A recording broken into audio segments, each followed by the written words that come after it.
猫咪的咳嗽会有一点不太一样，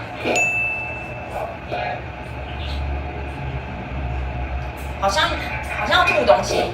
但是猫咪的咳嗽的话，跟心脏病就关联性比较小，通常是跟呼吸道比较相关这样子。那它常常有时候会跟吐有一点点像。后面就是有给大家看一下真正的吐是怎么样。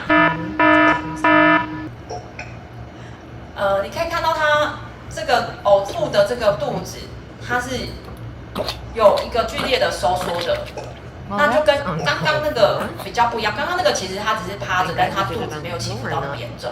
然后吐其实多少大部分会产生有呕吐物啦，但是咳嗽就是不一定会有呕吐物这样子，大部分都是没有。所以其实就是有些主人他其实带过来看，他其实就说我的猫一直在吐，可是其实问一问，其实它其实不是呕吐，它是咳嗽。如果你没有看到这些症状，其实你就是观察一些细节，你才可以知道说，这些症状要怎么跟医生描述。但是如果你真的没办法，不知道怎么形容的话，其实是录影啊。那录影的话，其实给医生看是最快的。